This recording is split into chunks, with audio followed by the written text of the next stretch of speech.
Okay, time to introduce the interview. This is our interview with Rob Lamothe. We really enjoyed talking with him. We love every bit of cross country drivers. I'm telling you, one playthrough, those hooks will grab you. Musically great. We loved him. Mark, of course, with his prior projects, but it was really super to talk with such a legend and doing so many good things these days. So, And as you'll see, from the very beginning, we love him because he actually knows how to turn his phone on. He actually knows how to operate the camera.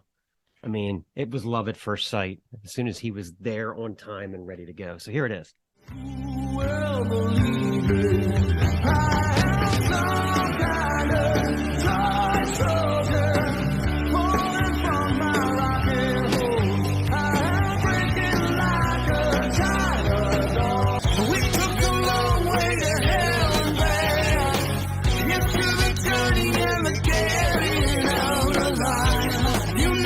Now you're one with a bullet.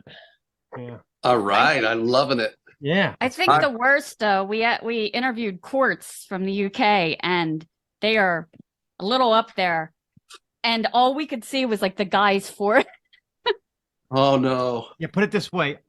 Tony Iommi auditioned for them. So we are not talking about young people here. So. Oh, wow. Yeah. Okay. They had stories about him auditioning for their soul band. Yeah. Well, this is the thing. I'll be 65 in August. And I spend all day like on computers doing music, or I work in film and television for a production company. But I'm not I struggle with technology, I'll be honest. So for me, I was using a laptop for years to do like meetings and stuff, Google Meets or Zoom meetings or whatever. And I would always be like kind of blurry because I had this old laptop. So I'm hoping that I'm really clear now because I got a new iPhone just for this podcast. Yeah, it looks really good. It looks really, I think you're very clear. Yeah. Yeah, you look okay. great. Well, I was thinking about this when I was walking the dog today, so I want to say it before we get started.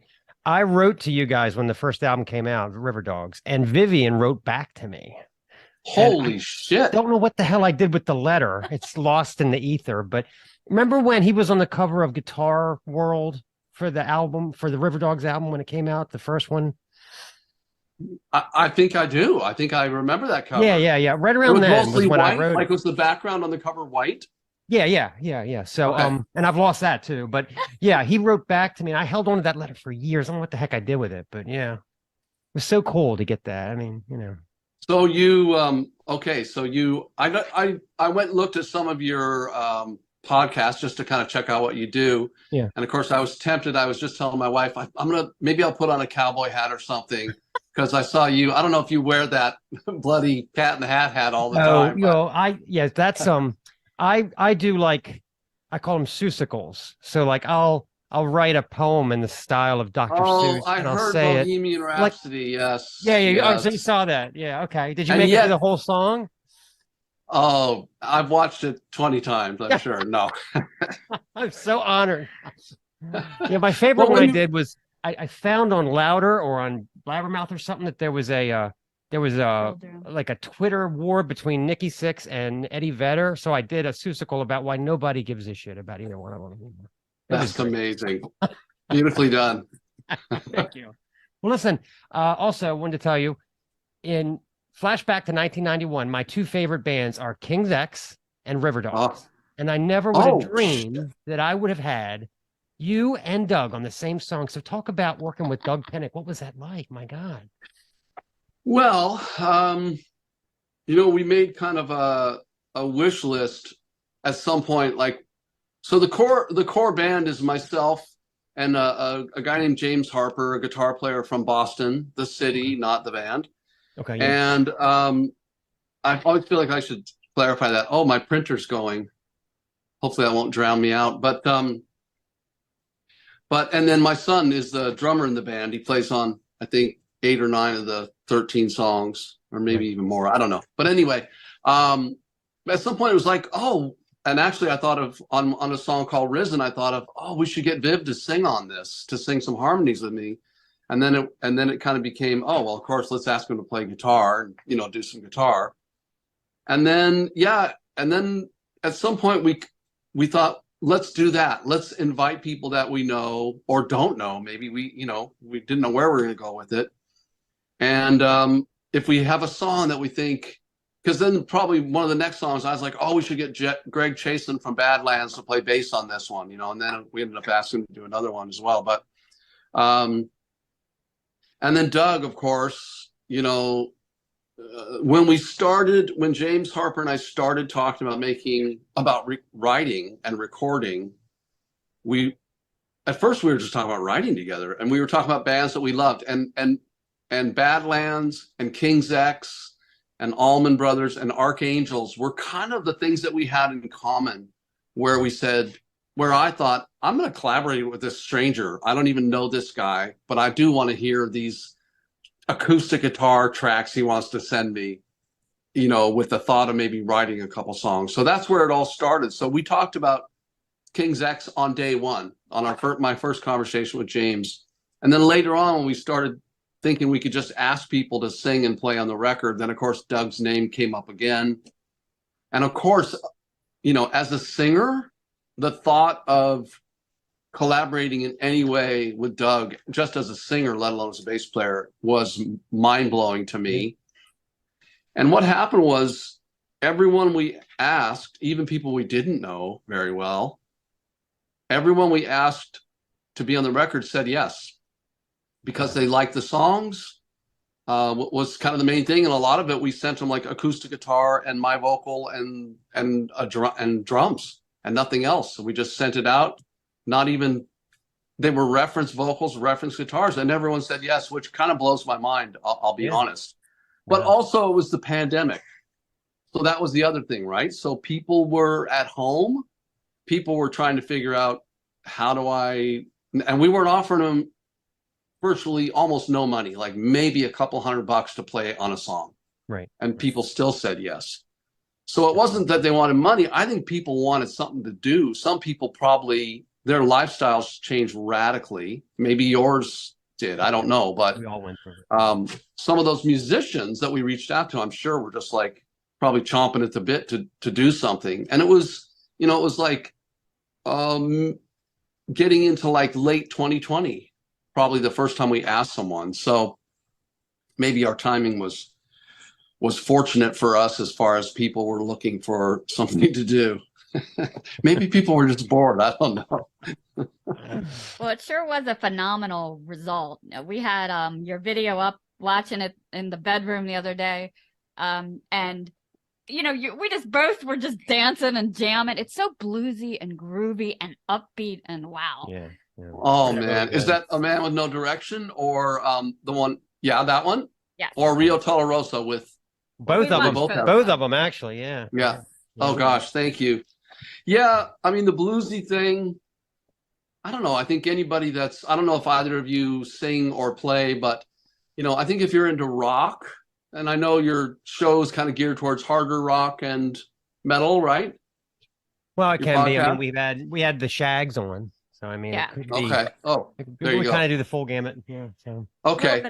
So I love that. But for me, I grew up, of course, listening to the Beatles and stuff. But then got into Zeppelin and Deep Purple at when I was probably 12 or something, and like you can't avoid. That means I heard a lot of blues or a lot of blues influence in their rock music, right? So. It's kind of unavoidable in a way, which is fine. We just roll with it, right? So, well, I'm glad it was cool to hear. I'm happy to hear that, because not that many people have heard this yet. Yeah. As soon as he heard it, he's like getting a little Leonard Skinner. I love it. Oh well, yeah. Some of the songs have a little bit of, especially the twin guitar parts. Which songs was it? I have it written down. That's interesting that you say Skinner, though. I like that. I love that, actually. What is it? Which ones is it? You see it? This one? Yeah, read it. You have some notes? Yeah, we do. Yeah, we always make notes. I love it.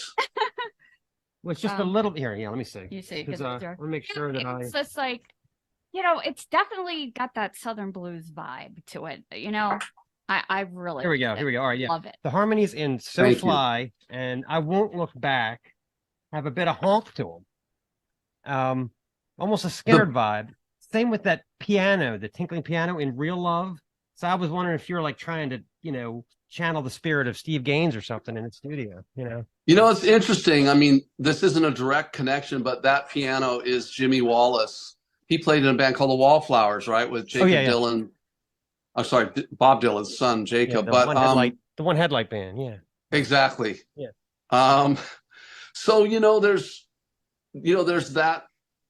there's some Southern influence for sure, I would say, and not just probably from Texas all the way across to Florida. Yeah. There is a bit of that influence in there in some of the players. And I think Greg Chason is from Arizona originally, or Phoenix, Arizona, I think. Well, you could debate whether that's the South or not. That's like saying where I grew up in California is the South, because it was the southernmost part of California. But yeah, and of course that music has, again, just seeped into everything, right? It's some of the oldest, American music that we have is stuff that came out of the blues and out of those like work songs and slave songs in the South, right? So that was kind of, but that might be the newest form of American music is the blues. Yeah. I don't know how into Skynyrd you are, but my favorite Skynyrd song is kind of a lost B cut. It's a bonus track from the first album. It's called Mr. Banker. Have you ever heard it?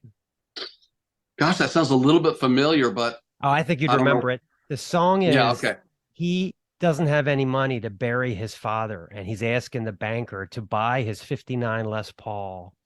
Oh gosh, it's rough. It's wow. It's like country music sad. Yeah. I'm gonna write it down. Where's my Mr. pen? Banker? I want to make a note of that. It's so dark. I mean, yeah. Wow. Anyway, so real. Yeah, it is. It really is. Yeah. Anyway. So I love that you have your homework. Cross country drivers. Yeah. Where did the names? Thinking you could do a CCR, but then I realized it'd be CCD. It'd be CCD, and every band meeting would be a CCD meeting. Perfect. CC me on that email about CCD if you would. What happened was, so I'm at the point where I don't really just want to write songs. And like I got together with some amazing writers, singers a month ago or so in Nashville. And like I had said beforehand, I'm really not interested in getting together and like writing some beautiful songs or even some great songs. It's like, to me, I want more of a challenge. And that's not because I've written so many classics in my life. It's just as a human, I want that challenge. If I'm going to leave my comfy house, my studio's right here in the house, and my wife and I are happy and healthy. We've got a beautiful river that we can see from our front yard. We have such a nice life. And if I'm going to leave this comfy little existence and go somewhere, I really want to do something that challenges me. And so that's kind of my starting point. And then when this has kind of been a continuation, the Riverdogs California record. I don't know if you've heard that. That was on Frontiers. Then I did a record with my three of my kids called And the River Reveals Herself. Just sold it myself kind of thing, or sold it online. Really limited kind of amounts of copies. And those were both concept albums because I wanted to go beyond just writing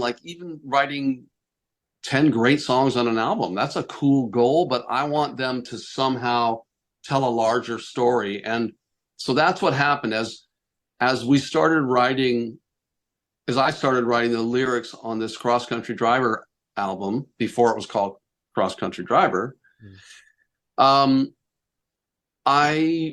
started looking back at like some of the legends and the stories in my own family and some of my experiences growing up in Southern California, close to the Mexican border, thinking about my older brother, thinking about my younger brother, my mom, my dad, my aunts, my uncles, kind of these stories that you hear as the generation before starts to pass away. You start to hear stories that you never heard as a kid. Right. My mom tried to shoot one of her husbands. She fired a gun at a dude and it misfired. And I didn't know that until I was 30 something years old. And my aunt told me that. So, so I thought my concept for the album was to try and write a story that unfolds, not chronologically, but unfolds throughout 10 or 11 songs. We ended up with 13, but that is telling a story of a family. So I did a bunch of history. I was really the places, geography was important to me. So I was doing researches on towns and places along, in New Mexico and Tennessee and California, and kind of taking these stories that that are in a family, that my version of it is different from somebody else's. We've heard a slightly different story, right, even though we're in the same family, and that's how this record came to be. And it's about kind of how my family, kind of migrated around a bit. And at some point I realized, wow, there's so much travel happening in these songs. There's so many places, there's so many people on the move, right? Always going somewhere else, thinking things are going to be different. That's not always the case.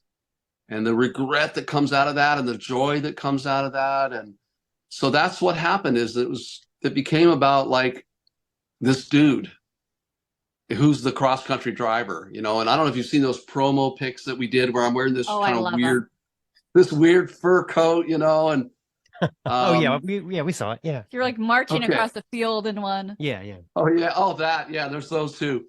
But it's this guy in my head. I'm writing from this guy, and of course this guy is me. Whenever I'm writing, I can't avoid myself, and so he became the cross-country driver. And then at some point I said to James Harper, I was like, what if we call this record, The New Truth? Because it was all about learning the truth, hiding the truth, searching for the truth. And also it kind of connects to disinformation out there in the media, and misunderstanding, we're all kind of divided and not understanding things. Not that we're all divided, but there's some division happening in the world, some polarization on this continent, right? Canada and the US, both. And I just thought, yeah, what about the new truth? And like, what if the band was called Cross Country Driver? And it was like, James thought that was a perfect fit. And we went with it. It just felt really good, and Cross Country Driver is James and Xander and I, and obviously our beautiful friends that, wanted to be part of this record. Yeah. That's great. I would have never been able to do that, because if I tried to write something like that, all I could think of is the Griswolds. And it would have been like, this song is called I Punched a Moose in the Nose. Like I just have too much Chevy Chase up here, I guess. Too much Chevy Chase. I mean, it can happen to the best of us. And thoughts and prayers, man. Well, there you go. Exactly. Yeah. So. Yeah, you made me Google Ria Tularosa, and I didn't realize until I Googled it, there was an actual project with the Native American, and I had no idea, because I was like, wait, is this a place? Is this a thing? Yeah. So when I Googled it, it came back about the canyon and all the resources and the permanent and near permanent communities. So how did you stumble across that? Well, my mom, she lived for a few years in Alamogordo, New Mexico. And you know what I did? So these songs, again, they're not like chronological. It doesn't tell a chronological story. It jumps back and forth in time. And I was, kind of jumping back a generation or jumping forward a generation, whatever I do. I try to write with like, with a free mind. I really do. I try to like not limit myself. Create without fear, edit without mercy. That is my mantra. If you've seen my website. Yeah. I have that written down here. There you go. But I thought, I was just thinking about, to be honest, I was thinking about like 1962 and where I was in my life. I was 4 years old. And, I think about like I can remember things from 1962. I can remember things from 1964. John F. Kennedy being assassinated, the Beatles. Like I remember a lot from the 60s. And I thought, No, I'm not going back to 1962. I'm going back to 1862. So that song, Rio Tularosa, is set in 1862. So then I was like, who was there then? Who was living there? What were they doing? Are there mountains? Are there rivers? Just because of its proximity to where my mom had lived. And I knew she would have traveled probably fairly. Rio Tularosa would have been off the highway by quite a distance. Okay. Because it's an indigenous, what they call an indigenous reserve or an Indian reserve. It's home to people, and it was for thousands of years.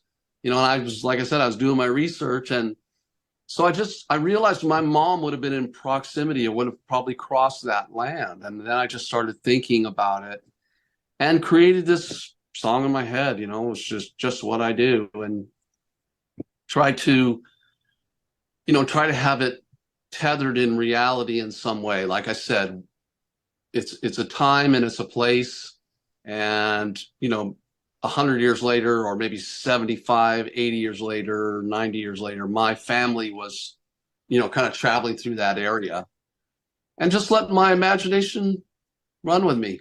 Well, I know you've always been into rights for indigenous people. It said you even got arrested at a jam. What did they charge you with? That is so 1969. I mean, Yeah, exactly. Yeah. So and I'm still super involved with that particular. It's disputed land. It was land that the Canadian government said, hey,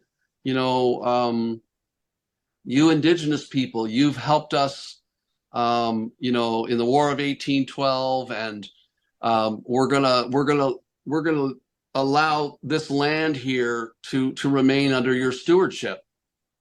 And that was it was a huge area. Well, now this reserve up the river where my little musical community is, and where I work at this television and film production company, it's 95% of that land is gone. That was allotted. There's a lot of land up here, by the way. There's a shitload of land. Canada's big. Yeah. But what happens is, it's all about resources and money, and somebody, an affluent city or town starts to be built nearby, and now all of a sudden that land becomes valuable. Yeah. To people who start slowly chipping away at it, and now they're left with 5% of that original land that was earmarked and said, hey, this is yours till the end of time. Literally, that was the agreement. So they're down to 5% of that land. They can't grow anymore. They're hemmed in by towns and cities. And still, these developers want to take another chunk and build another bunch of $800,000 houses. Yeah. And so when that happened, some indigenous people occupied the land. They just went, and they're still on the land today. And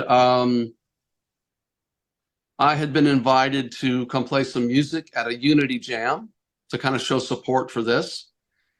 And I was aware, I had heard there was this injunction. I didn't really know what an injunction meant. I didn't really care, to be honest. I cared a little. But I knew we were, excuse me, potentially breaking a law, but I also didn't know what law I would be breaking. So I'm not saying that means I'm innocent, because I went up there, and then I went back, and then I went back, and I'm still going back. And what happened was, so then at some point I realized the cops were trying to find me. This is, a month, two later. I'm getting kind of weird phone calls, hey, is this Rob? And I'm like, who's this? Which is how I always answer the phone. I'm not the friendliest person. If someone calls me, it's outrageous. Yeah. So I knew what was coming down. And then eventually a constable calls me and says, can you come in? We want to, you're being charged with mischief and failure to obey an order of the court, I think it was. And I was like, okay. So I went and turned myself in. I didn't want to be looking behind, over my shoulder when I was driving or something. And I knew that is so Canadian that they don't arrest you they say, "Would you mind turning yourself in?" And you Well, did. it certainly wasn't a violent crime. But some people they did arrest. Well, that was the other thing. I knew they were arresting some people at a store in front of their kids or whatever, right? Oh And yeah, so they were following extremes. people. Yeah, they were following people. It ended up it was $20 million to pay our provincial police to literally just sit outside this area that was being occupied. And the cops sat out there and drank coffee all day long in their cars. We'd go watch the cops watching the land defenders sometimes, and that cost $20 million. They'd have like 4 cop cars at this entrance, this barricade, and 4 cop cars at another barricade. Engines running all day, and they just drank coffee and just sat there in their cars for months and months and months. And it was $20 million for that. They should have just given the 20 million to the indigenous people. Then they could have all gotten mansions. I mean, Well, there's that makes way too much something. sense. yeah, That makes way too much sense. Let's not put money into housing and yeah, exactly. Why? Yeah, on our other podcast, we have an extreme music podcast. We interviewed John from Black Braid, and he's a one-man black metal band, and he sings a lot about because he's amazing. Yeah, he and lives the up band's in the called Black Adirondacks. Braid? Black Braid. Yeah, and he sings Oh, about Black Braid. the struggles of indigenous tribes. And Oh, he's part of it. So it's very cool to have. that's a lot of the amazing. European black metal goes back to like the Vikings and stuff, but here most of our black metal just pretends to be like that. So he's actually going Right. back to the real history of the land. It's really cool. Wow. I'm going to check that out. And listen to this. He had a picture on his Bandcamp, and it was these women in corpse paint, right? And they were like, it was like a black and white picture.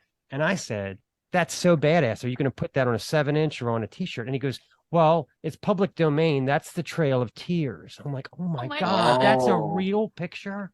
And Oh he's like, my yeah, that's the gosh. Cherokees. I was like blown away. Wow. Wow, that is amazing and really cool. heartbreaking. Yeah, in a very sad way. Yeah. Yeah. All right, well, let's bring it up. All right. Anyway. So I wanted to ask you, Nick Brophy produced the record, right? Does he play on it? Because this record reminds me of Bone a little bit, because you had a lot of collaborations on Bone, and Interesting. a lot of female accompaniment and stuff. And he did such an amazing job filling in for Viv on guitar there. I mean, he had big shoes to fill, and I love that record. I just was wondering if you saw any parallels. Does he play any guitar on the new album? The plan was for him to play some guitar or some bass and maybe do some writing with us. It just never happened, the timing just didn't work. I went down to Nashville at one point, but I went down to do some other writing with him. So yeah, it would have been great to have him on there. Of course, he did mix and master the record. You probably noticed that if you have the credits. Yeah. Yeah, talk about filling Viv's shoes. Like, to me, I mean, Viv's one of my top 3 guitar players for sure, ever. And Nick literally, just learned a lot of Viv's parts from the first album and played those live with Riverdogs, which is, I'm not saying he played them like Viv played them. He played them Nick Brophy way, but he didn't miss a note, Wow. And Viv is as technically proficient as anybody, I think. I mean, sure, there's people that can probably play more notes per second or something, but Viv is one of my very favorite guitar players ever. And Nick just stepped in and learned all the songs. Unbelievable. I can't believe he did that, honestly. Yeah, it's really amazing. Yeah. Bone is an incredible record. I mean, I was explaining your discography to Stace the other day, and I was like, it's really unusual. Okay, so they had this big label, big debut album, worst possible timing, because right when it came out, the record company tried to make it sound like She's My Cherry Pie, and that's not what this band is, And it was right at the tail end of when kind of whatever, I guess they were pushing hair metal, trying to push you in a hair metal direction. That didn't work. Yep. And they did, and then they put out this thing where they traveled to all the radio stations, and it was called Right. On Air, and they played Yeah. Oh my! acoustic versions of all the songs, right? I can't believe you know that. Jesus, I told you were my favorite band for a long time. And then that's amazing. yeah, and I love that because like Viv fucks up and you're like, Viv, that was you. You fucked up. I love that. Yeah. Yeah. No, that was, that was so much fun to do that. And we went to a lot of radio stations, and only a certain number could end up on the album. And, they wanted on that CD, and they wanted certain, influential radio stations. Fair enough. But, sometimes it was brilliant, and sometimes it was a brilliant mess. Maybe. Yeah. But it sure was fun. Yeah. And just, two voices. Sometimes it's early in the morning. Well, I was going to say, you probably had to be there at 7:00 playing guitar or whatever, because it's a morning drive or whatever. And singing, right? And Viv singing the high harmonies. And we sound a little rough on a couple of those, but God, it was so much fun. And we screwed up. It comes through. Like, all right. And then they put out a live album where like everyone only knew like 2 songs. It was all new material. So absolutely live. That was the record we did for a label in Hamburg. Right. Germany. Yeah, actually. Yeah, it was like it was like you did the it was just, I always thought it was strange. I'm like, wow, there's like 2 songs from the first album, 1 song from the new album. Everything else is new, Yeah. Very unusual, That was really, that was when, after Viv had left the band. Mm-hmm.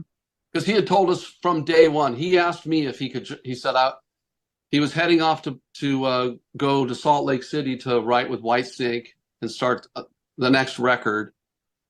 And he was producing our demos. And he called me that night and he said, "Hey, I'm leaving in the morning." He goes, "Well, I want to talk to you about joining your band when I come back." And I was like, "What?" Wow. We were unsigned, amateur musicians, really, just trying to figure out how to do it. We'd been in bands. I'd already been in band, lots of bands over the years, but and then Viv ended up joining the thing. But he told us. So then we had a meeting, when he came back. He was going to be coming back in 2 weeks. And he came back like 3 days later. So then we had a band meeting with him. We went and met. We were recording at Steve Vai's house, and we kind of went for a walk together up on the Hollywood Hills. And he goes, "Man, I want to join your band. I want us to get a record deal. I love what you guys are doing, and I want to be part of it." But he said, "If we don't make any money, I can only do this for about 1.5 years." Because he had, a house in the Hollywood Hills. Right. And he had a lifestyle, just from being with Dio, and then from being in just doing some touring with Whitesnake. He has some money in the bank. Yeah. And when you get money in the bank, then you end up spending it often, right? or you have a lifestyle that requires that you keep making the same amount of money. That's the thing. And he was like, if we don't make any money, I can only go about 1.5 years. And that's what happened. And that was amazing. But then what happened was, then the record label said, "Well, you guys are like damaged goods." This was Epic Records. Yeah. God. "You need to change your name, and start over." And we were like, man, but we're Riverdogs. We really believed in the concept. Particularly Nick and I. And we said, "No, we're not going to change our name." And then we started playing at the Coconut Teaser in LA, in Hollywood. Such a where are you, by the way? We're in Baltimore. Baltimore. Okay. Yeah. So the Coconut Teaser was like the premier, like, kind of songwriter venue, and they had lots of bands and singer-songwriters down in the basement. Actually, they had like acoustic stuff going on, but it was like curated by this guy Len Fagan, who passed away just a few years ago. He like really curated it, and it was like the spot if you wanted to go see what was happening. You went there. Okay. And we ended up playing there. We became one of the house bands, so we play like every Saturday. Sometimes we play every other Saturday. Sometimes we play every Saturday. But it was like a real like showcase, and we did showcases there, for record labels and publishing companies. But our record label wouldn't let us go. And we were like, if you think we're damaged goods, how about just dropping us? Because there are other people that are interested, you know? Yeah. And we were just kind of stuck with them. So what happened was our managers at the time, and this was really good, they were like, well, you can't do anything for a major label, but we could see if we could get you like a deal with an independent label in Europe. Right. And they reached out to this small, like kind of mostly metal label. They had like Psychotic Symphony. Was that a band? Psychotic Waltz. It's like They had like, I know them. Yeah. They had like, and you know, they had flutes I'm not in going to there. remember the It names. was like metal with flutes. Yeah. Thank you. Yeah. But anyway, yeah, and this label was called Dream Circle, and they were interested, and we ended up doing those 2 albums for them, Absolutely Live and Bone. You know, really low budget, but it allowed us to keep writing and keep creating. And then we started going to Europe. And that's when things really got interesting, because I'm still riding that wave. Like most of my career has been in Europe. Yeah. I was there last in 2018. But so those records, yeah, they were kind of out of the blue in a lot of ways. Like, what are these? Where are they coming from? But it was really just us getting a little bit of money so we could keep writing and keep playing together and getting a couple of bucks and knowing that we were building the Europe thing, because we knew there was interest in Europe. We just didn't know how to get over there. And our label wasn't putting any money into us in the States, right? So that makes sense. That's kind of the long version of it. Yeah. I'm probably leaving out, you know, I have to ask the question though. Is it Absolutely Live? Because it is. Made in Japan was supposed to be Absolutely Live. And yes. Unleashed in the East was supposed to be Absolutely Live, but my heart was broken. So I know this one was, because I was there. So yeah, we recorded it that night. We had like a pizza party in a rehearsal space, invited a bunch of friends and some fans. And we recorded that night. Then I think we just did it. I don't know how many times we played the songs. I think we just went through and played the set once, if I remember right. And then the next day, like early in the day, we went to a studio, and the guys that had recorded us, I can't remember who it was now, they had stayed up all night, and they were there waiting for a studio, all bleary-eyed. We'd only slept for a few hours, but we were going to go in and figure out what do we need to fix, like while it's still fresh in our minds. And we weren't thinking about calling it Absolutely Live at that point, I don't think. But then we were just going to kind of go in and let's make notes and let's see like what things we want to tweak a little bit. And, you know, it would have been pretty easy to fix stuff, I think. But we listened through and we were like, no, this is great. It's awesome. And I think of everybody, I think Ronnie Siago, the drummer, Kerry Bear, the bass player, and Nick Brophy, I think they all played like dead on. I think the only one that struggled a little was me, like vocally. There's a couple like rough spots, but that's okay. You know, it is Absolutely Live. That I can attest to. I will take the lie detector, and you can have me arrested if I fail it. Well, I don't think you need any help with that. It sounds like you're already, so just turn yourself in, So hey, I'll be right back. The song Pennsylvania is one of my favorites, right? And I remember I watched a story, a YouTube of you, where you said that the girl you wrote it about, you guys broke up or something, and she ripped up all your clothes. Did that really happen? Wow. Yeah, that was Kathleen. I broke her heart. Like, she was so awesome. I really had no reason to break her heart. Yeah. Well, I'll tell you what happened, actually. So if you don't mind if I give you the backstory. No, absolutely. She was perfect. I'm a total nerd about this stuff. Yeah. I can see that. Yeah. I've watched your podcast. Okay.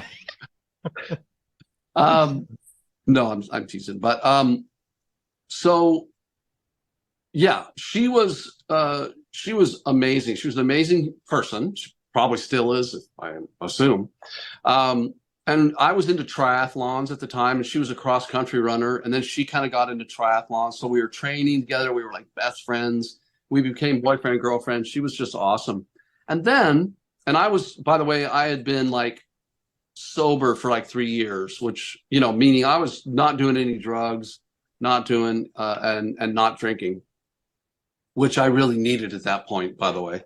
Yeah. So there I was, all clean, all athletic, going to compete in triathlons, traveling and doing it. And And then one night, my two buddies, Mike Sprague and Dave Jellison, they were on tour with Van Halen because Mikey worked in the monitoring team, the monitor team, you know, the monitors on stage team. And then Dave worked with the lighting team. They traveled with Van Halen for years. And they were like, hey, we're coming into town. I was like, great. Oh my gosh. So there I was, Mr. Clean Cut, nothing to drink, no drugs for 3 years.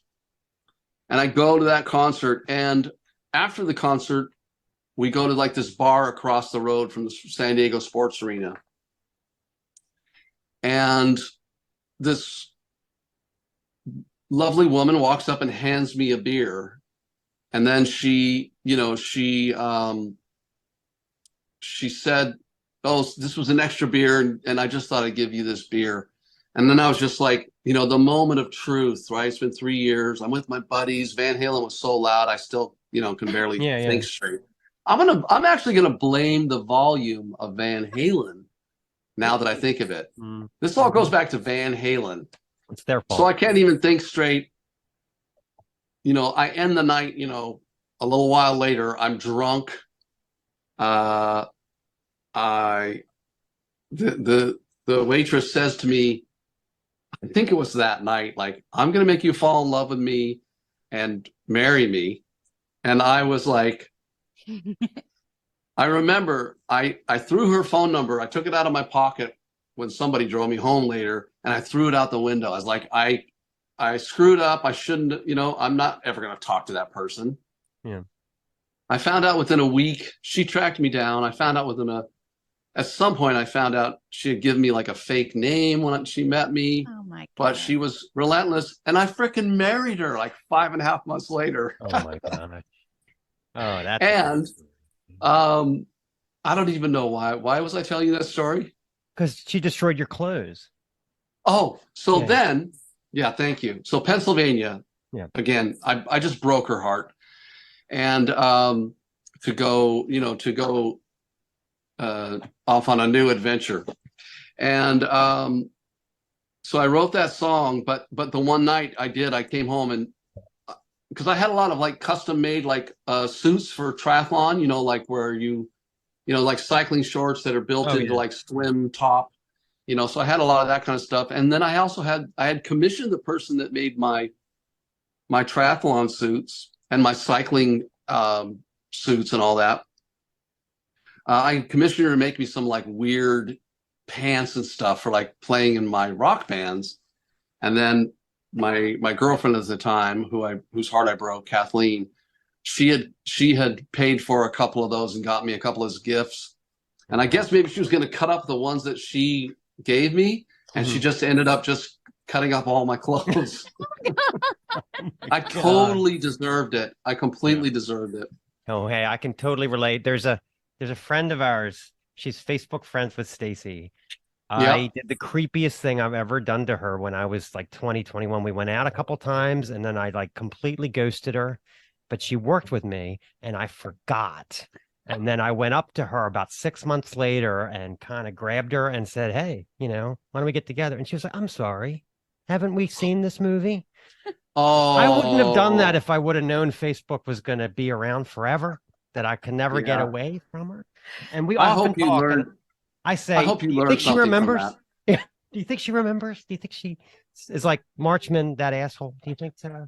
Because I deserve that. Yeah. Yeah. Sometimes we deserve the shit. We deserve that it. someone We gives deserve us. it. All right. So I don't know if you've watched the part where we play our game, but I have. I have not. Uh-huh. Oh, geez. I have not. I have questions 1 through 100. So I want you to pick 5 random numbers, which will correspond to questions for you. Yeah. I love this so far. Yeah.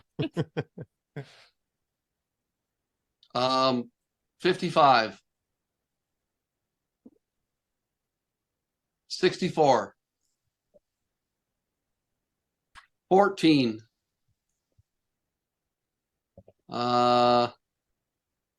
30. One more. Is that 4? Yeah. One more. Let's say 5. All right. Alan Averill says, fuck middle age. I got to put my glasses on to see. 55. Do you speak a foreign language? Well, I learned Spanish growing up. I took Spanish in school and spent a lot of time in Mexico, a lot of trips to Mexico. I'm actually going to Mexico on the 22nd. And no, I'm not fluent at Spanish. The last time when I was in Spain, actually, 6 or 7 years ago, it's not the same language, but a lot of it kind of came back to me and I understood what people were saying and I could speak a bit, but not, again, it's not the exact same language, but I actually understood some stuff, but that's not being fluent. Probably enough to be able to get to the bathroom, right? How great is I can get a food down coffee, I can get a beer, I there? can Food get in to the Mexico is bathroom. so great. I used to love going for work. Oh my God, I ate everything down there. So good. Yeah. So good. Yeah. All right, number 64. Share a time you received the compliment that you appreciated. Not counting Well- the show because I've given you about 14. So Well, I was gonna say it's so amazing, it's so out of the blue to speak to the two of you. I get an email, hey, will you do this podcast? From I think that was from the guys. I think they're in New Jersey. They do right. some Freeman. of the publicity for yeah, exactly. Do some of the publicity for Frontiers and probably lots of other things. But yeah, and then just I've done interviews with people that had no idea what I've done in my life, Wow. musically, which is okay. It's almost like you wish it's nicer if someone does a little homework. And obviously you, Mark, obviously, we're there in the beginning days and kind of know some of this. And then you did some homework. Obviously the two of you have done some homework, which I appreciate. But so that's nice, I guess. Gosh, every day I have an amazing life. I really do. It's this small, beautiful, amazing life. And the thing that people, even if I don't get a compliment, maybe a verbal compliment, like the kids next door like me, like there's 6 kids next door. And they like me. They come and tell me stuff. This morning I drove one of the neighbor kids to school, and she's 6 years old, and her mom wasn't feeling well, so I drove her to school. And then she likes me. She tells me stuff. She's like, I want to tell you about my birthday. And I was like, okay, tell me. And she meant the day she was born. She wanted to tell me like a story. Wow. Yeah. So I don't know. I take that as like, her mom trusts me, to get her kid to school safely, and this young lady just thinks I'm awesome and wants to tell me stories and tell me about her friends at school and tell me about her, they have like pajama day and they have wild hair day and crazy hat day. Yeah. You know what I'm talking about, Mark? Yeah. Oh yeah, crazy hat. Yeah. So and and I'm complimented because like a young person wants to tell me stuff. I think that's kind of amazing, frankly. Yeah.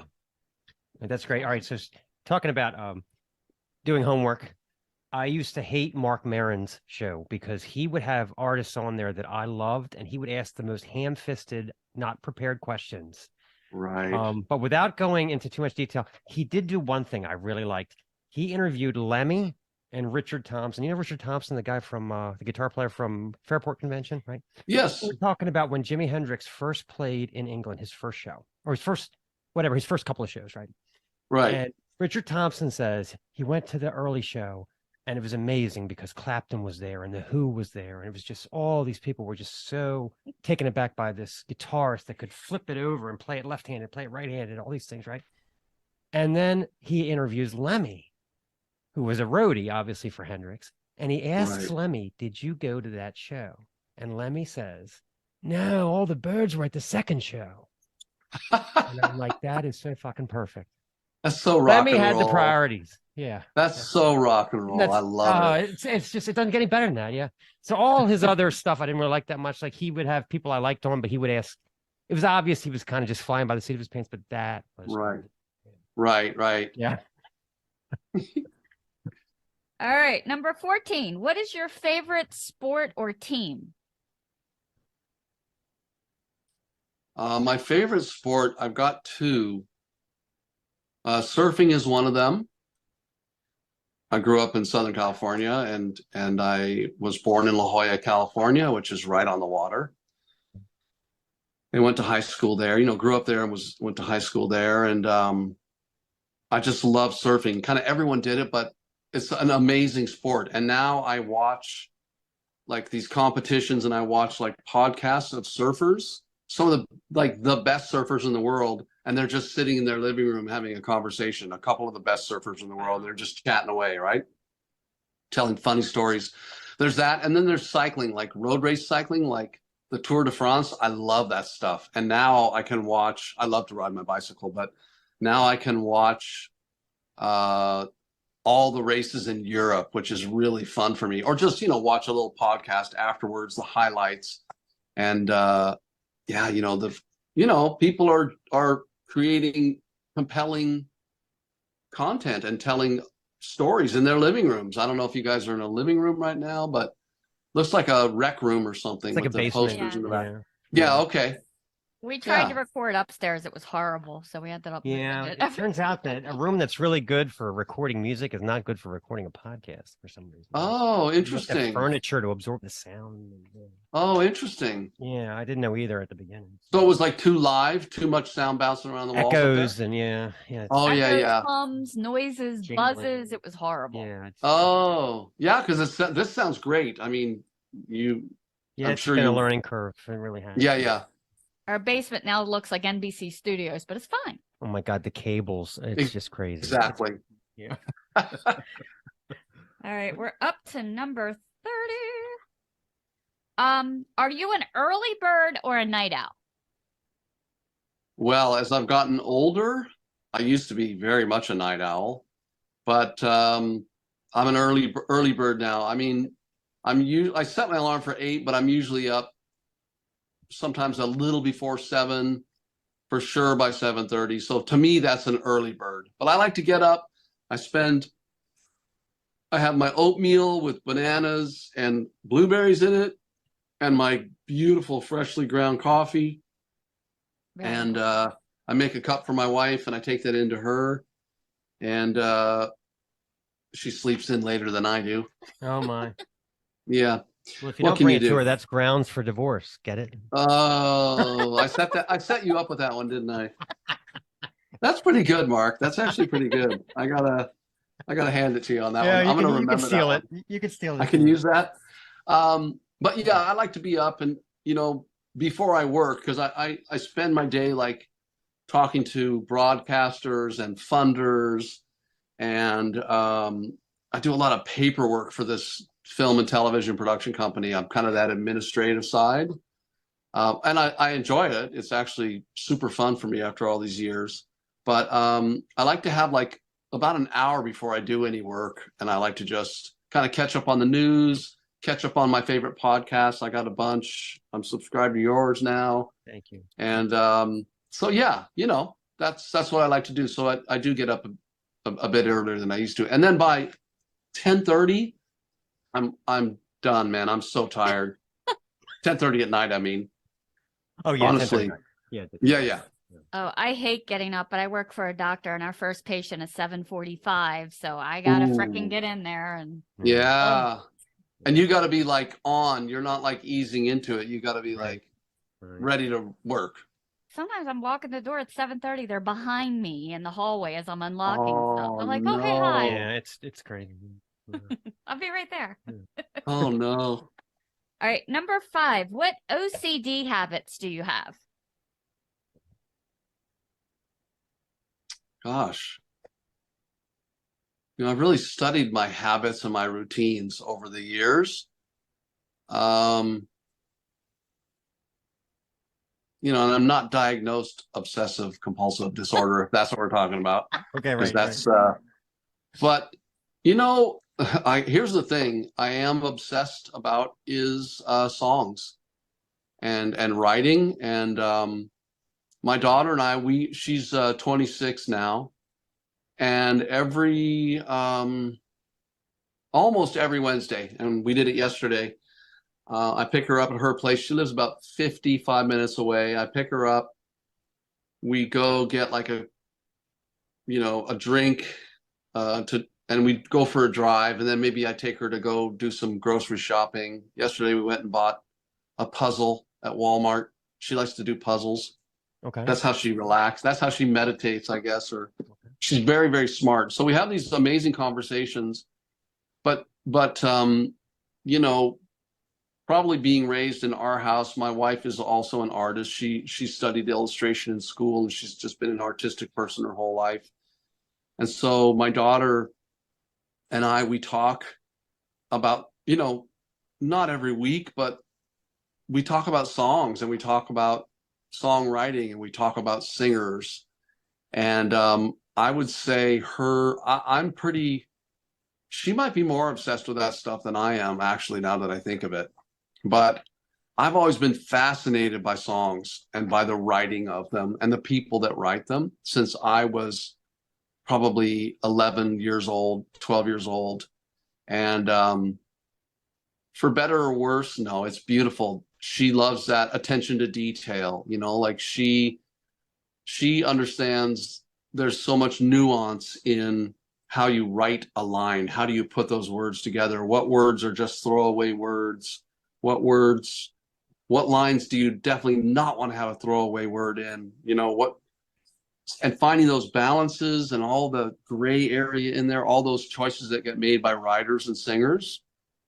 We love to dig around in that stuff, and we will do that for 2 hours at a time. Oh no, stop. Sorry. Crazy dog. Well, that was a dog. I didn't know what that sound was. That was a dog, yeah. So what's one of yours? Like what's one of your songs that you say, wow, that you've overanalyzed to death and said, how did they put those chords together? How does that, I wish I'd written that. Oh gosh. To me, probably the most brilliant song I've ever heard. And it's not just the writing, it's the performance and the production, is probably a song by Bruce Cockburn. Really? And it's called Isn't That What Friends Are For? Okay. And most of it is spoken.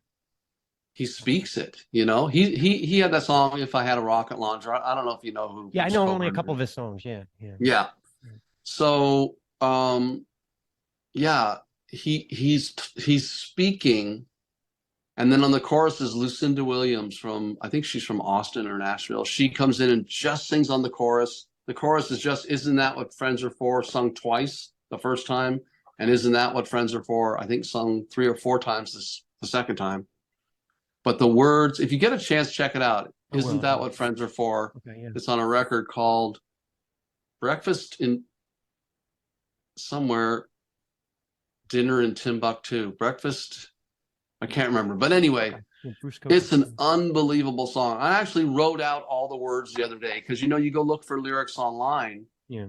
And sometimes they get it wrong. Yeah. And like I will, and I did just literally within the last week. I was like, I've never really made sure the words are what I think they are. And I just went through and like, does he say, is it like the or like sometimes, you can't tell at the beginning of a line.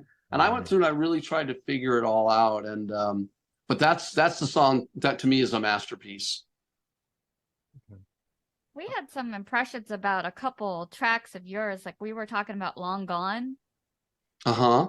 And Mark was like, he immediately went Glenn Hughes. the funkiness. Yes. Well, Glenn Hughes is the cure to a supergroup. Have you ever noticed if you put Glenn Hughes in your band, it will kick ass? That's not always the case. Absolutely. Yeah. Absolutely. Yeah. So that's Jimmy Wallace on clavinet, right? That's like a real clavinet on that one. Wow, there's and horns. Greg, and horns. That's one of those things where we were like, what do we need to do on this song? Did you just keep adding stuff, or was it that the vision from the beginning, or just kept adding stuff? We didn't. Our vision was just like our starting point, which was again Allman Brothers, Archangels, Badlands. Right. King's X. And then we didn't really follow a vision from there. We just kind of followed what felt good. So, you know, we let the songs percolate. We didn't rush any of them. We were in a pandemic. We knew we had time. And we didn't have any way of selling the record or even printing up CDs, or we didn't know what we were going to do, you know, maybe put it online or something. So, so yeah, the songs would percolate, and then we'd listen to them, and that's perfect the way it is. Drums, bass, and guitar. Let's rock, you know. And then the other songs was like, you know, on that one with that funkiness, it's like, oh man, some horns would be so great in here. You know, real horns, not synthesizer horns, right? So, not that there's anything wrong with that sometimes, but yeah, we just really followed our feelings. You know, it's like, this feels good. This feels like it could use another element. And then we talk about it. You know, who could we call? Who do we want to reach out to? So awesome. Such a ridiculous way of making a record, you know. And yes, we started out with a vision, but then we realized really quickly, oh, we're not following the vision. That was just our starting point. It's back there. Exactly. We don't know where we're going. And that's why we were super self-indulgent. And that's why it's like, well, let's put horns on this one. I don't know why, because we thought it would feel good. It wasn't like, well, that would fit with our niche and our fans will love this. You know, we didn't have any fans. We're just, you know, so yeah, that's kind of where that comes from. I wanted to ask you about Lisa Wynn, because I love stuff like Saracen Blade. Oh yeah. I have tortured Stace with Misery. There was a time where I was playing that song and singing it on guitar like every night. I don't know what it is about. Really? Did you learn it? Because it's a little. Oh yeah. Well, it's probably all fucked up. It's probably not right, but it sounds okay to me. You know. That's beautiful. And then you did. Is she the one you did Paranoid with? Yes. Yeah. That changed the way I thought about that song for the rest of my life. Like I played it for me. I always thought, I thought of that as that's a rockin' party, get the beer out song. And then you did that. And I was like, this song's fucking depressing as hell. My God, where's the razor blades? You know, I just did that last night. What was I playing? Oh, the first song I ever learned on guitar was House of the Rising Sun. Like a lot of kids, you know, when I was learning the guitar. And I've got my amp set up and guitars around, and I've been kind of rearranging my studio a bit and just trying to clean it up a little bit. And, you know, when I should be cleaning, I'm going to pick up a guitar and start playing. But I had a weird, really grungy tone, like really low and cranky. And then, you know, House of the Rising Sun is A minor, C, D, F, A minor, C, G, E major. Right. But I started playing this weird, like, diminished 2-finger chords, and it sounded so cool. And then I completely changed the melody. It was like almost monotone, almost one note. You know, I could even play it for you, but it was so. I love that. I love doing a different take on a song that I love. You know, on a beloved song. I did that with, I mean, I don't do a ton of covers, but when I do, I tend to mess them up a little bit, you know, because I don't know. I feel like there's all these great songs out there and a lot of people sing them. And I just think, well, maybe I'll show my respect for it by maybe shining my own light on it. Yeah, you know? I like that. Turn it inside out. Yeah. Because I love it so much. Not because I think it needs to be improved. Have you ever heard The Cure do Purple Haze?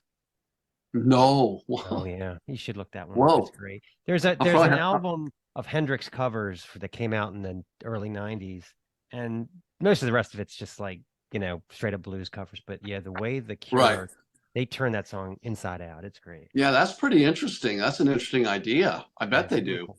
Yeah, really cool. Yeah. That's my rule for covers. If to me to like them, it's got to be their own take. It's got to be different. Like, I really loved the Dead Posies did this great version of Blue Monday. I was like, blew my mind. Yeah. Just the way that the Paranoid blew my mind. Yeah. Oh, that's so cool. That's so cool. Thank you. I wanted to ask you, Craig Erickson and Oh Brian yeah. Robertson. You worked with both of them. I loved the work you did with both of them. Are you in contact with them, or what was it, like working with them? I haven't talked to Craig for a long time. We went to Europe twice to play. That's where most of my career's been. And I think it was like, I don't know. I don't think he'd ever been. I don't think he'd ever toured in Europe for sure. I remember, if you're touring in Germany and the Netherlands and Belgium, um, every place you go, there's these like tight spiral staircases, every Oh yeah, hotel, yeah. I every know plenty. club. And I remember And Craig there's ice showed on up it. with It's even easier to move equipment up. absolute, Yeah, absolutely. right. But I remember Craig showing up with like giant suitcases, and his drummer had giant suitcases, and his bass player. And like I'm talking about a suitcase, like if you were moving to France, you would get a suitcase like this. I'm not even joking. I've seen it in airports where there's like a family, and you can tell they're moving here. They're moving to Right. wherever. And Oh my they're God. they're not like normal suitcases. They're huge. Yeah. And they all had like two of those. Now then you didn't pay for luggage, by the way, on the planes. Yeah. So they just brought, I don't know what they brought, but of course I had been over across the Atlantic 7 or 8, 10 times by the time I met him. And I knew you're going to be carrying this stuff up into hotels and venues, 100 times in the next 2 weeks. Yeah. And I don't know, that might have just, I think after that, I don't think he ever wanted to talk to me again. No, I'm just kidding. Because we did make a record after that called Ride. Yeah, I have I don't it. know if Yeah, you, the yeah. Juju was it the Rob Lamothe and not the Juju Hounds. It's you had a name Oh, or something. yeah, what were Rob, they called? the Something Blue Brothers. something the Voodoo Brothers? Voodoo The Brothers. Voodoo Brothers. Okay, I think that's yeah. it. I think so. Which is a bass player and a drummer, like these two brilliant dudes. They're amazing. That's got that song "Walk Away" on it. I love that song. Oh, Yeah. that's such a Yeah. great. Craig wrote all of those songs, basically, music and lyrics. And probably the reason we didn't work again, because I enjoyed working with him, but he didn't really want to co-write songs, which is fine. But I really wanted to kind of work on some of those songs, and they were really already done for him. He felt like they were done, which is fine also. Yeah. But I was like, oh, I want to write some stuff, So, so we didn't end up working together again, but it was a super fun experience. We recorded it in a barn, and all live. I think that was all live too. Now that I think of it, yeah. Wow. That's really Should have cool. been called Absolutely Live, not Ride. Exactly. Absolutely Ride. That's live too. Yeah. Yeah. Yeah. All right. So you did the song. Oh, and Brian Robertson. Well, I was gonna say, here's Okay. the thing. Here's the thing. I saw his name on the back of the CD, and I said to my friend, "It can't be that Brian Robertson because he's obviously dead by now." Because that was way after the drug years. So I was shocked that was really him. So what was that like? I mean, we had him pronounced dead in 1999. I mean, so. Yeah, no, you're not even exaggerating. No. So I have a lot of Brian Robertson stories. I mean, he just loved me. He loved me. He would, yeah, it was wonderful. But he would cry, like he'd ask me to sing a certain song and then he'd just cry, Oh my just God. a beautiful, sweet, soul, just a lovely guy. But yeah, he didn't struggle with drugs and alcohol. He lived on them. He lived on them. Yeah, embraced them. And I don't even, is he still alive now? I'm not. Yeah, there's an interview in Classic Rock last month with they interview him and they interview Scott Gorham separately. So and they're talking about making Live and Dangerous. So he's still around. Shit. I don't know what kind of shape he's in or whatever, but he's coherent. Well, our connection was a guy who was kind of his like manager, handler, dresser, a guy named Soren from Sweden. And that was the person that connected Brian and I. And then we ended up, touring in the Netherlands and Germany, England. We did some shows.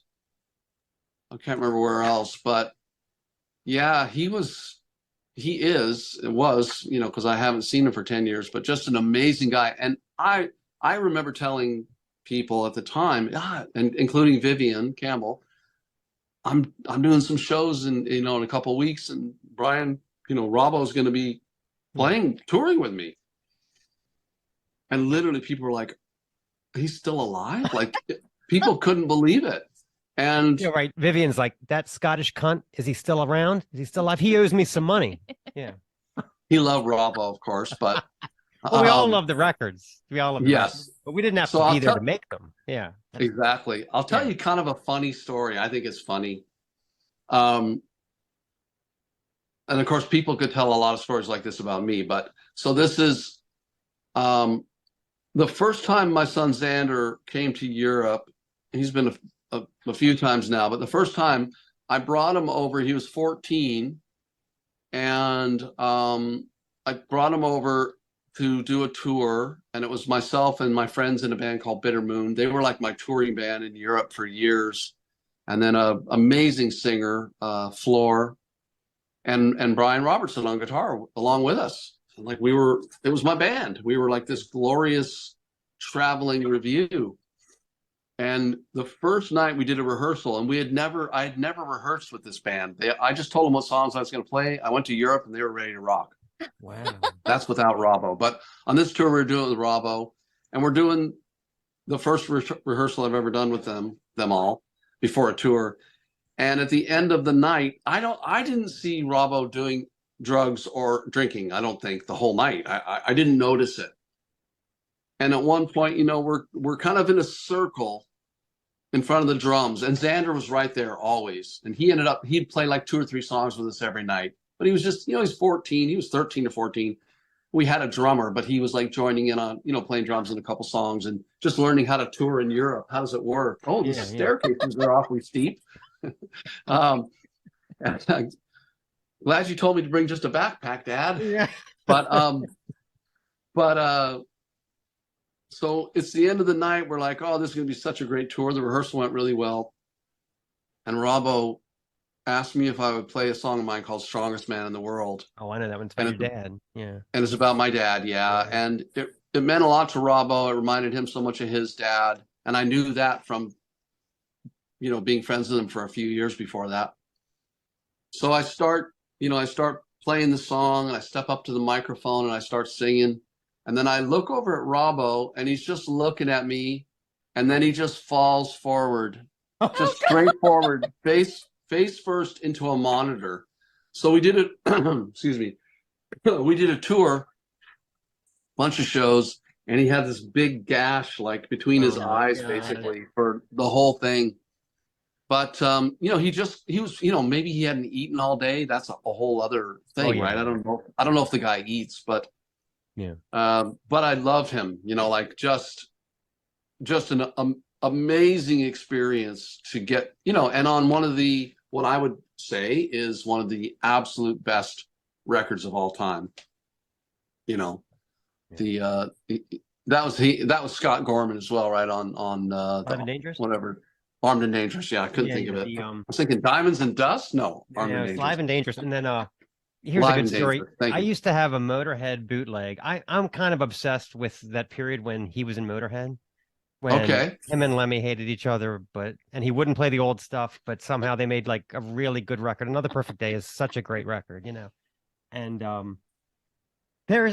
can't find it, but Robbo starts playing a song, and Lemmy goes, "Playing it by yourself, are you?" It's so great, and he's just like, "I'm sorry." I wish I could find it. I've been through there's a million and a half Motorhead live albums. I don't know what the hell I did with it. Playing it by yourself. Oh, God. I was playing once in London at a place called the 12 Bar. I don't know if you've ever been to London, but you kind of no. I've never been to England. I've been. It's on my list. It's on my list. You got to go. You got to go. It's an amazing cultural experience. But I had there was this place called the 12 Bar. It might still be there. And I played it a bunch of times. And another time, Robbo was getting up to do a little, I think it was Xander and I think we were touring, and it was just me on acoustic guitar and Xander on drums, I think. But Robbo was going to get up and play a song or two with us or whatever. And yeah, he like literally crashed onto the stage, almost it almost was a bad scene because he had a beautiful Les Paul in his hand at the time, right? So Wow. probably a vintage Les Paul, but Yep. yeah, just such a sweet, sweet guy. Like he's just one of those, to me, kind of a magical dude. And somehow, in a way, it's like it doesn't, against all odds, he's still alive, or he was, and hopefully still is, and hopefully he's happy. But what a lovely, lovely man, and just everybody loves him. Everybody, everywhere we went, Did he people ever just tell you loved him. why did he wear ballerina shoes in Motorhead? What was he thinking? Is it just cocaine, or what was he doing? What's with the red hair and the You shorts? guys And were rebellious. I don't know. Yeah, I don't know what would get you to wear those. And he wore those in like rain. I think there was even snow once yeah, in Lemmy's book, he says Belgium that or he wore something. that in front of the Hells Angels, and the Hells Angels were like mumbling, "Let's kill Motorhead's new guitarist. He's a cunt." I mean, and Lemmy says I talked him out of it. It's crazy. That's amazing. Those Yeah, little, they're those very little masculine, slippers. the Hells Angels. Yeah, they don't want you wearing ballerina slippers. No. Yeah. Well, and then the ones I'm thinking of is there was no toes. They weren't ballerina slippers. They were like flip flops or like little Oh, that's plastic. right. I They saw were, that but too. Oh they my were God. plastic. They weren't rubber flip flops or sandals. They were plastic. Yeah. Oh, here's a question for you. What's your opinion? Should a rock and roll band wear shorts Oh, on boy. stage? This is Never. okay. Well, There it is. shorts. All right, thank you. You guys Yeah, have Shorts. we're right. I don't know. We're right there. I don't think so. Or I mean, I've played a lot of like singer-songwriter music festivals, folk festivals, and I never get it why like dudes that are on stage with like sandals and Yeah. socks Right. and like cargo shorts. God. I don't know. It's not rock and roll. This is not a Jimmy Buffett concert. No, I guess that's the thing. I don't know. Plus, my legs are super skinny, so I probably just don't want to show my legs. That's probably Well, what let it me just really tell is. you, you look really great for your age. The hair looks great. You Thank could you. be, your kids could be calling you Gandalf Lamothe, but you don't look like Gandalf Lamothe. So I just remember got that. called. I just got called a Wizard of Darkness the other day. When Oh my God. I play guitar for this amazing artist named Logan Stotts. That's Logan, you can tell by Logan Staatf. that it's a millennial. Logan is a millennial name. Yeah. Logan. Yeah. He's like 30, 30 something. Yeah, that's it. But he has a record coming out March 24th, which I co-produce, and I play guitar in his band, and my son plays drums in his band. So it's like a family affair. We've been playing with him for like 7 years. And his album's called A Light in the Attic. And I think he's using this picture. There's a picture of us up in an attic, actually. We were up there recording this tiny attic with the whole band. And they dropped like a light bulb into the center of the room, and we all kind of, posed looking at the light bulb. But Logan told me, he said, Rob Lamothe is a wizard of the dark or of the darkness. I can't remember. So anyway, thanks for that. No, I think you look great. Thank you. He wants your hair, seriously. Wow, yeah. I've had short hair for many years. I know. And I know. I was surprised to see it long. Yeah. It was the pandemic. I was just like, because there was a minute there where like businesses were shut down up here and all that, and probably down there. And I was like doing all this remote collaboration. And I was like, well, I guess I'm just going to grow my hair until the pandemic's over and people are still getting sick. So I'm going to keep growing my hair. But no, I didn't know it would get this long. I didn't know it could, to be honest. Yeah. I haven't trimmed even an eighth of an inch since I started growing it. I've just let it go. It's a good problem to have, right? I'm Thank thankful you. to still have any at all, frankly. Yeah, yours is good. What are you talking about? Yeah, I just, this is my cosmetologist but I am thankful. right here. Yeah. So. Oh, perfect. Yeah. So. Well, Mr. Lamothe, this has been great. As you can tell, this has been I've always wanted to interview you. All right. So I do have to tell you one thing.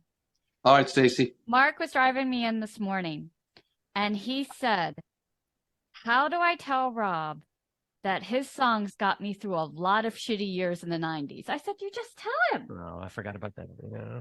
Well, I'm so glad you remembered that, Stacy, that you remembered that he said that, if he forgot. Yeah. because I know how that is. Like I could say the same about, the music that I've listened to my entire life, including, in the last couple decades. There's those records that mean as much to me as records meant to me when I was 14 or 18 or 30 or whatever. So I know what that feels like, and I know how important, songs and albums and music is. So you were the go-to for like the periods where I would be sitting around smoking cigarettes, not leaving my house, not putting on clothes, just feeling like shit. That was we wow. were together in high school, yeah. and then we weren't. Oh, And wow. We spent 33 years both being miserable separately before we found each other again. Yeah. That's amazing. Congratulations. And that's it's unusual. Yeah. Oh my gosh, that's a great story. It's unbelievable. It's just, it is great. It's fantastic to talk to the two of you tonight. This is really a very sweet conversation. I really appreciate it. And yeah, just thanks for listening to my music. And I'm glad if it's meant something to you, that's amazing. And yeah, wow. I would love to chat again.